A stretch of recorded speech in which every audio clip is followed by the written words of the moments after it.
Okay, guys, is it fair to say that last week, when I asked for a little bit more drama, a little bit more panache, I did not expect any of this to happen? Fun-filled weekend, a little bit too much thrills, a little bit too much drama in the finish. Let's break it down. Let's go. I need all the wins, yeah. Ain't no L's, I gotta get a no call and quits, yeah. Gotta keep on moving no matter how hard it gets. Tucci-Zola, back to Baker, Baker with the fit. Kurt Baker in for DC, and this may well do it old glory with the try. The New Zealand Sevens legend, Kurt Baker with the cherry on top. Can you believe it? The jubilation says it all from these DC players. Hello, everyone, and welcome back to the On the Line Rugby Podcast, a show brought to you by the Believe Sports Network. I'm your host, Micah Nagaishi, and welcome back. For all those who are watching our ad-free visual companion, as you can clearly tell, we have a new setup. Obviously, this does involve, a little bit of a kind of a boof look right now, just because of the fact of the 50 doesn't really fit everything I wanted to in this space. I think we're just gonna go with it. I do like the increase in quality for what it's worth. So let's get down to it. As for this week, I really liked a lot of the games.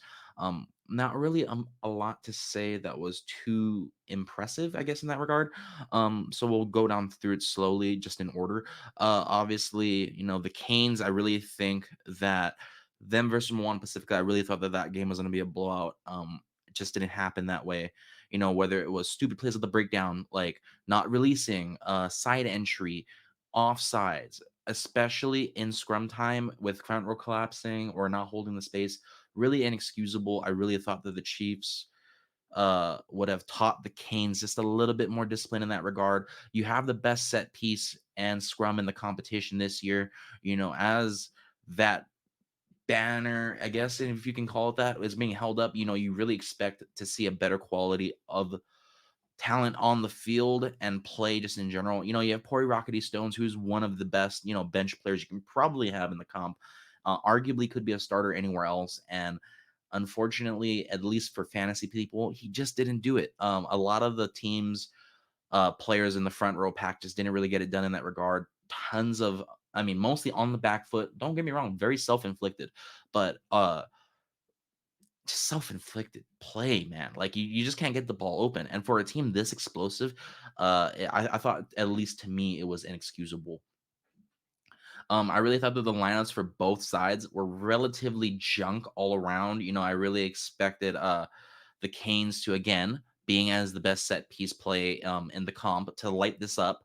And surprisingly, Moana was able to, throw a little bit of interference here and there. And then also the Canes kind of shot themselves in the foot.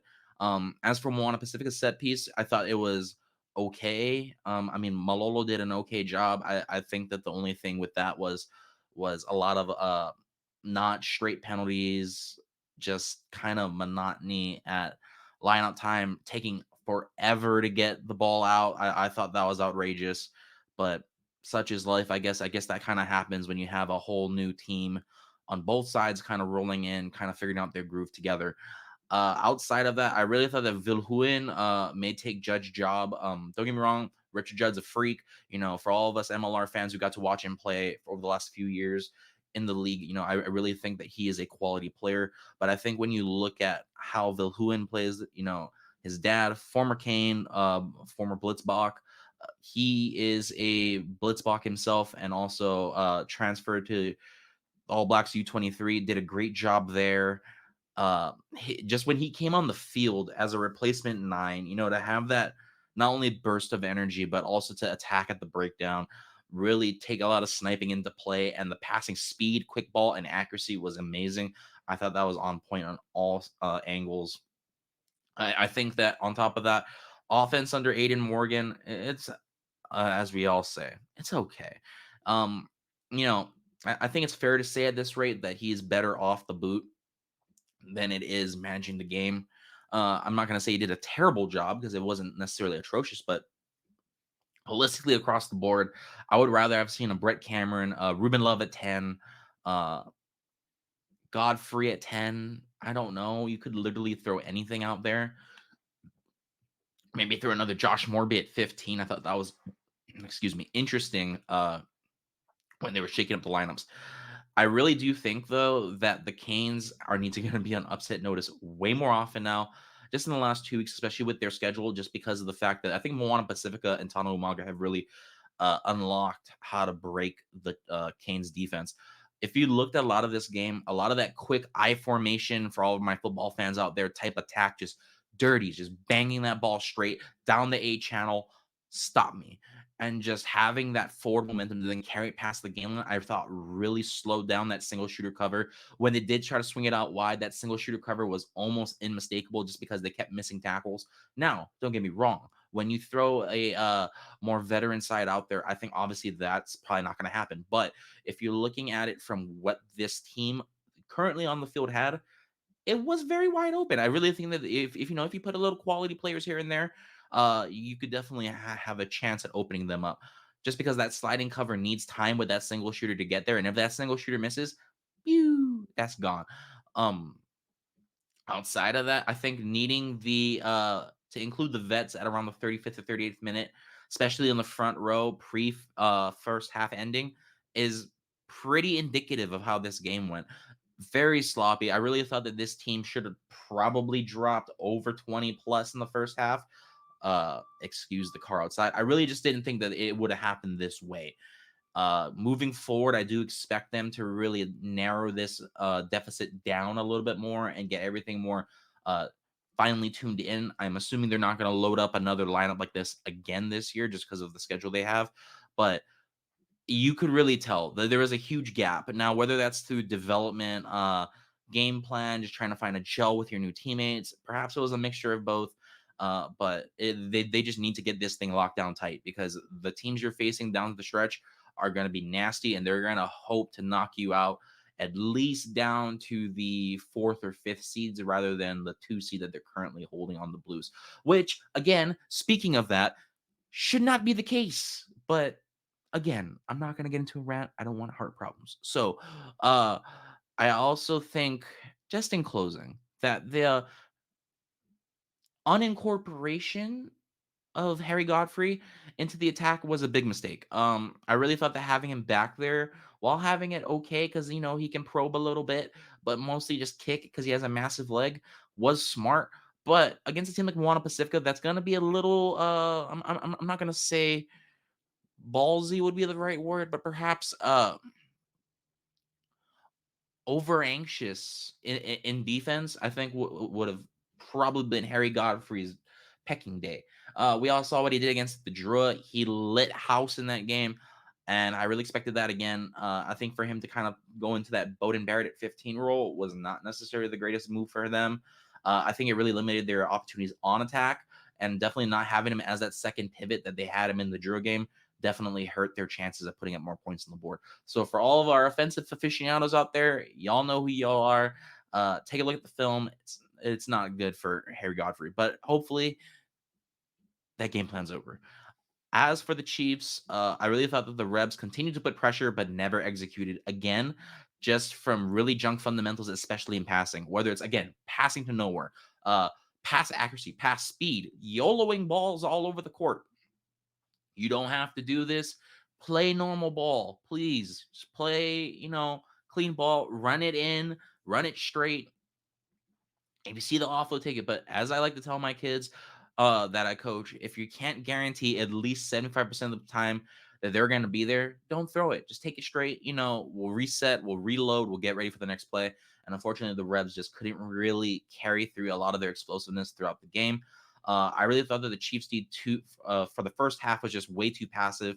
A lot of it was just sliding ice calls, which is basically just a cover defense call just to go around the edge and just overall just really lacking the edge communication to really stop the shifts that led to breaks and definitely that opening try. It was not a good look. On the whole, I thought that the Chiefs really looked sloppy as well in the second half. Between skill interchange play and breakdown execution, I thought that was huge. Just because they weren't able to get a lot of penalties and counter rucks as well, and just their skill interchange between the forwards and the backs just really wasn't there. For whatever reason. Again, another hodgepodge team. Perhaps it's just learning the chemistry with your players and exploring new combinations. I think that should be something that Clayton McMillan will be looking into. But if you're looking across the board, it's another meh type of experience. Uh, but when it did work, it worked well. I think we all saw it with Nadawa and friends. They all kind of balled out towards the end. I definitely think that the Rebs back line was basically carrying the majority of the game. As the chunks really couldn't sustain much forward ball and forward retention past the game line. If you're looking at sets of play where the forwards really started managing the game through Lowrens and friends, it just wasn't really the greatest. Talakai did try, but it's hard when you only have a couple people really managing to break that line and hold the ball past that game line.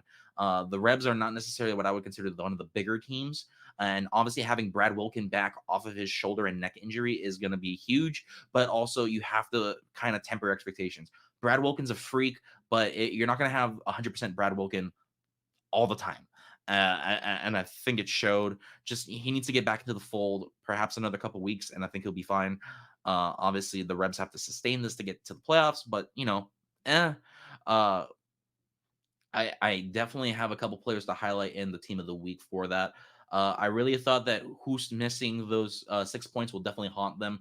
Losing by that one possession it's definitely going to hurt in any league, no matter what it is. But they were close shots, and I think if he made that, this would have easily been a Rebs win, and it would have been a massive upset against the Chiefs, who have taken some pretty decent licks this year when it comes to taking losses on margins across the board.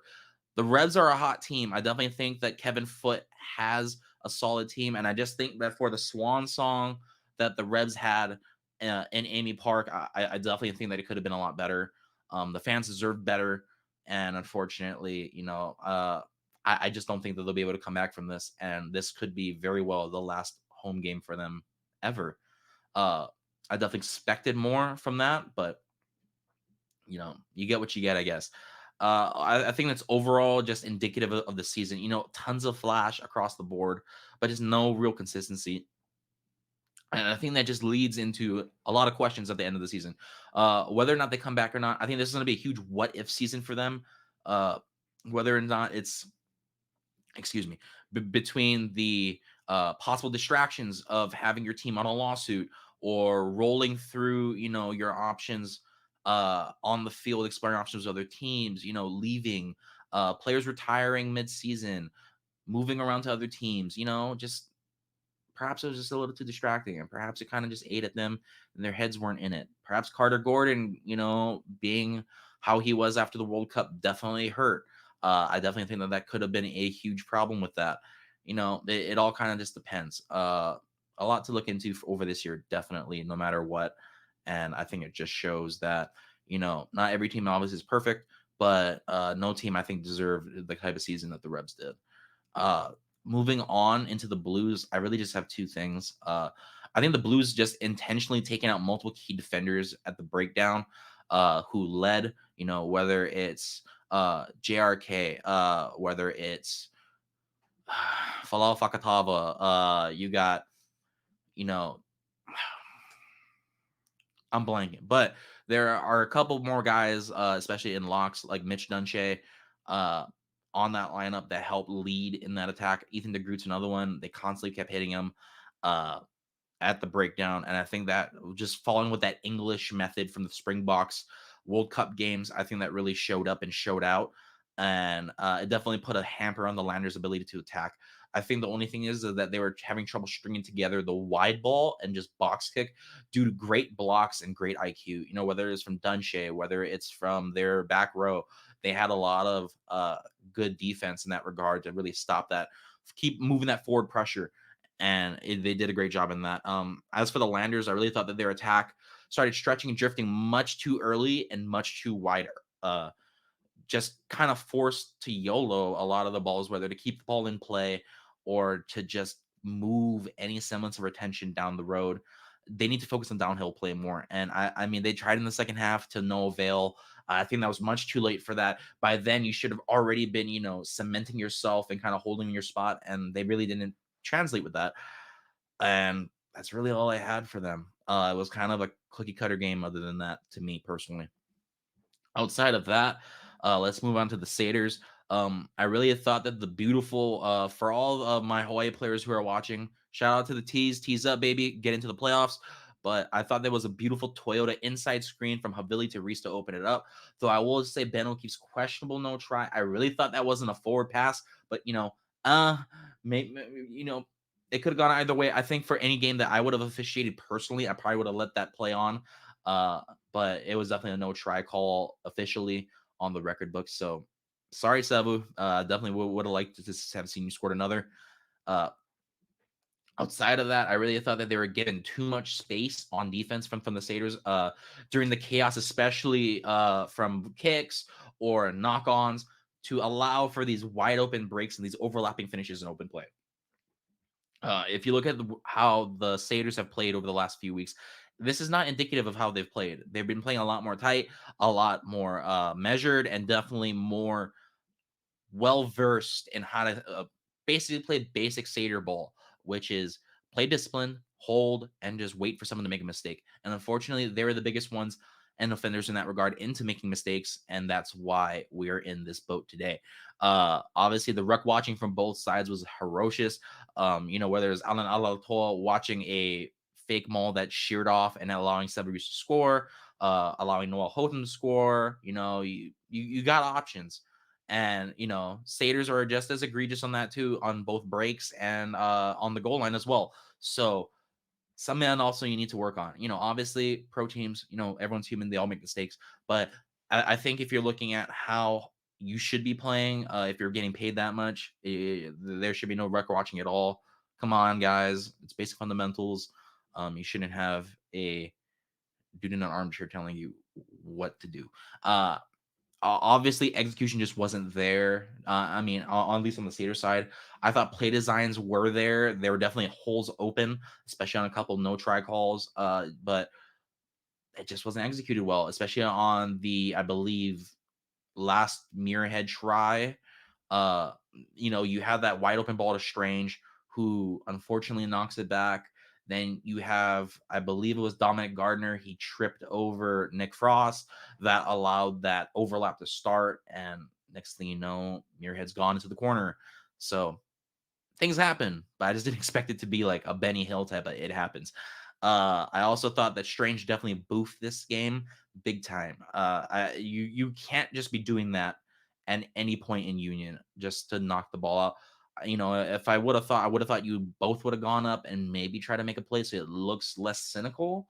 But to allow that, and then on top of that, to have your team basically be the reason why you lose on a penalty try, come on, man, we got to do better than that. But that's really all I have to say on for the Satyrs game.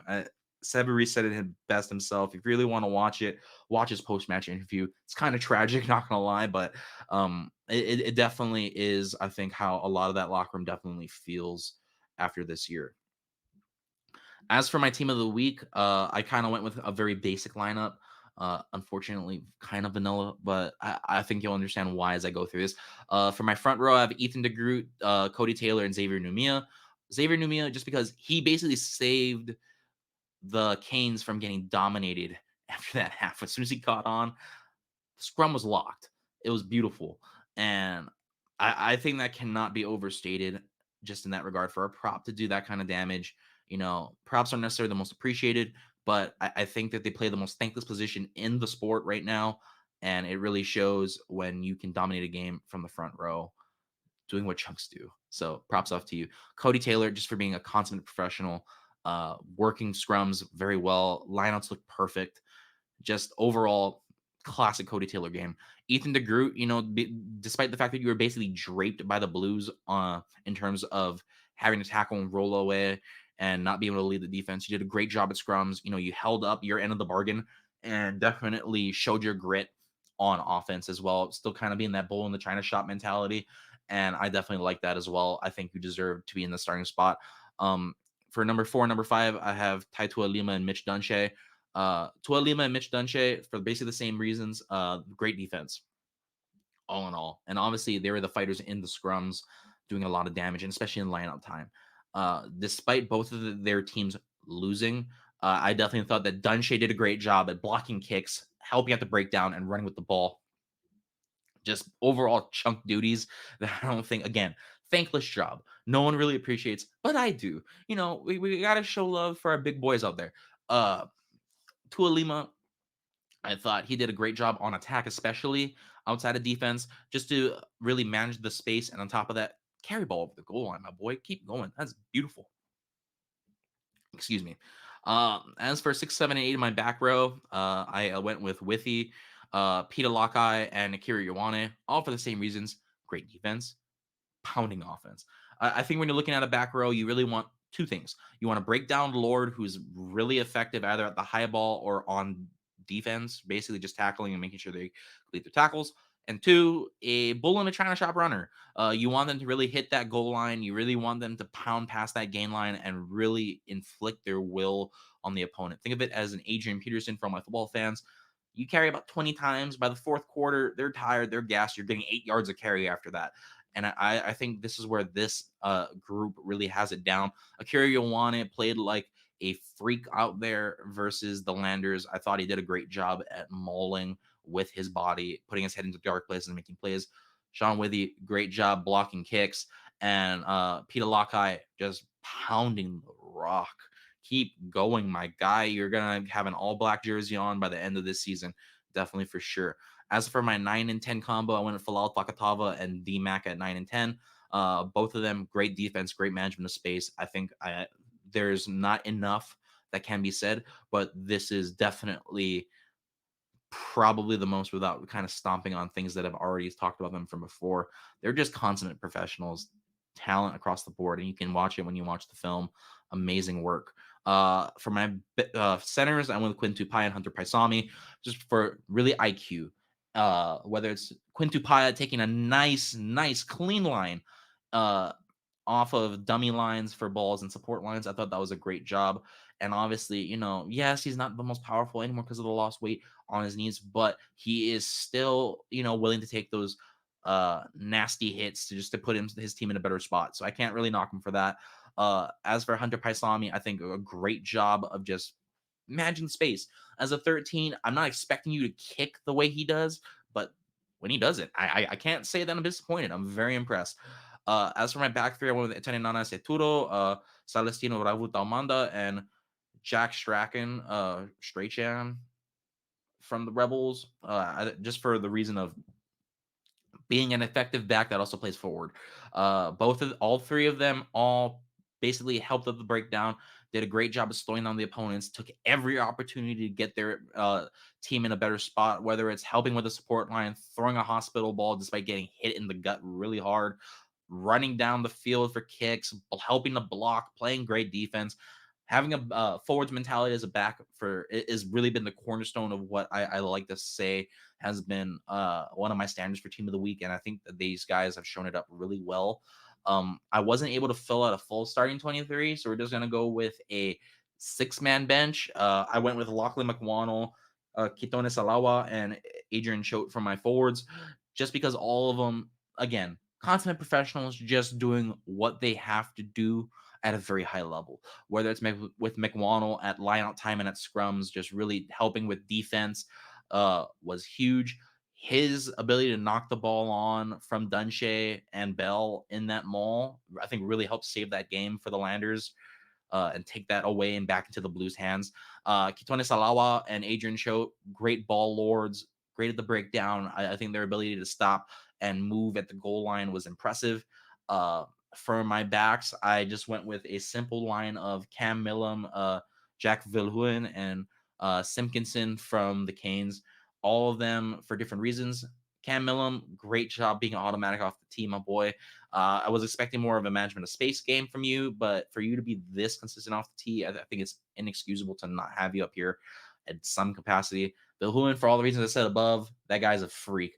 And especially from Simpkinson to be able to come up late and do the things he did to dominate and slice and dice that Moana Pacifica defensive line was huge. Props off to you, my boy.